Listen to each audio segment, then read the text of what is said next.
welcome to Fearless English. My name is Ileana, and today I will be teaching you about the verb to be. In this video, you will learn the 7 subject pronouns and the 3 forms of the verb to be that go with it. And the most important thing I will be teaching you is the kinds of words that go with the verb to be. And okay, guys, do you ever make these mistakes? I drink every day, or I was cooked, or he is steady. Many of my students make these kinds of mistakes, and I usually find they do not understand the correct way to use the verb to be. So if this is you, this video is for you. Please send it to anyone that makes these mistakes. Let's get started. Okay, so first let's talk about the verb to be. There are 3 forms of the verb to be: am, is, and are.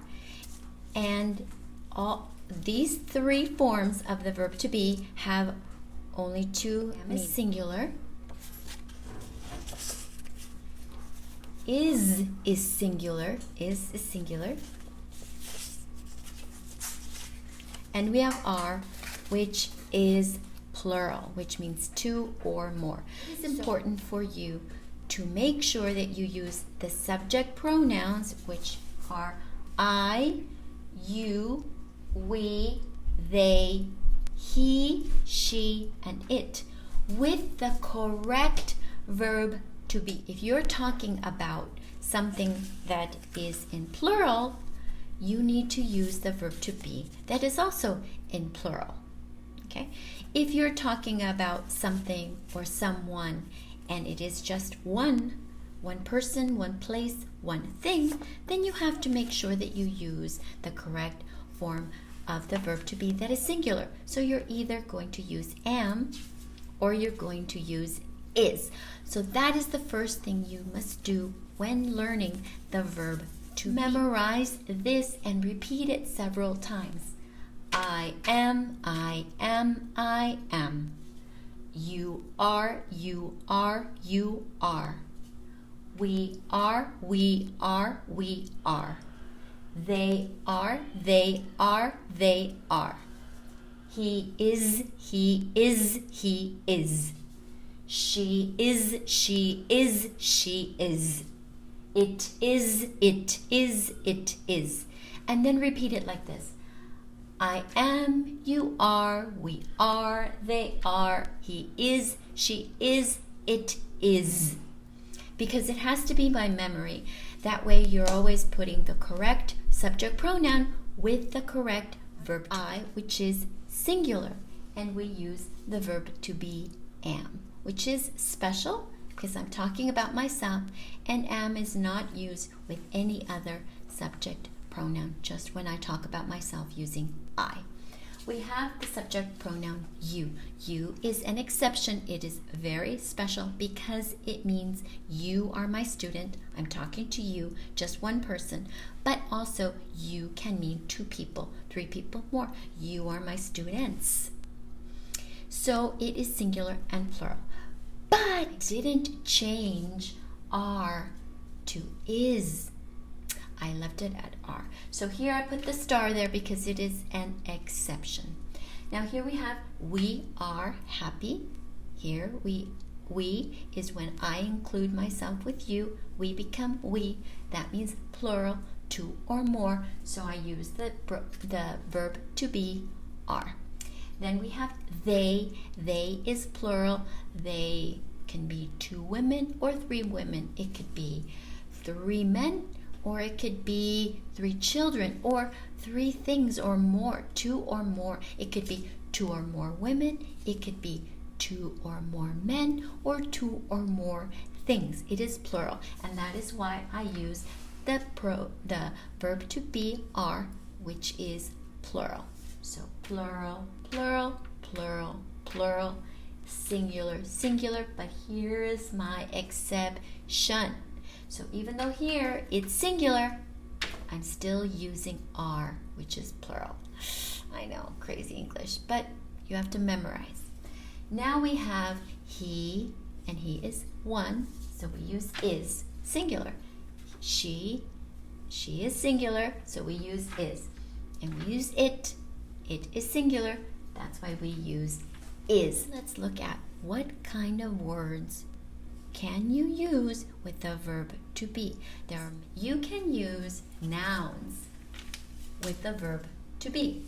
You can use adjectives, you can use prepositions, and you can use ing verbs. A definition of a noun is a person, place, or thing. It can also be an idea, but for this video, we're only going to look at person, place, or thing, no ideas. So a person, a noun can be my dog. Dog is a noun. Doctor is a person, so it is a noun. Students, so we can have plural nouns too. Students, people, nouns. Mother, person. Chair is an object, it's a thing, so it is a noun. And then we have school, which is a place, so it is also a noun, okay? So get the sentences now. So I have here, I am a student. I am a student. I use the verb to be am because we're talking about the subject pronoun I. So I have to use that subject pronoun. What kind of word can I put here? I can put a noun here. Student is a person, so it's a noun. Let's look at the second sentence. You are a teacher. Teacher is also a noun. Nouns are also plural, singular and plural. So here I have it in plural form. Nouns, teachers. You are teacher. The definition of an adjective is a word that is used to describe. And you're describing a noun. You're describing a person. You're describing a place. You're describing a thing. Okay, so what are nouns? Well, nouns can be feelings. They can be feelings or emotions, like happy and sad. Adjectives are also colors, red, green, blue, orange. All of the colors are considered are adjectives. Then we have the weather. When we talk about the weather, if it's sunny or cold or freezing, those are all words that describe the weather. They are called adjectives. It can also describe what you look like. So it can describe tall, short, fat, thin, heavy, beautiful, ugly, long, short, curly. Those are words that describe a person, place, or thing. They are called adjectives. So let's look at those adjectives in my sentences with the verb to be. We are happy. So there we have the subject pronoun we with the verb to be are, which plural, plural, plural. And then what kind of word? We use an adjective. So what kind of words can you use with the verb to be? You can use nouns and you can use adjectives. Let's look at the third kind of word that you can use the verb to be with. You can use the verb to be with a preposition. And what is a preposition? Prepositions are words that talk about location. They answer the question where. Where is it? It's on the table. Where are you? I am at school. Those in and at are prepositions. Let's look at some of those prepositions. So if I have the ball and I ask, where is the ball? It's in the box. In is a preposition. If I ask, where is the ball? It's on the box. It's telling me the location of the ball. So it is a preposition. The word on is a preposition. We also have next to. Where is the ball? It's next to the box.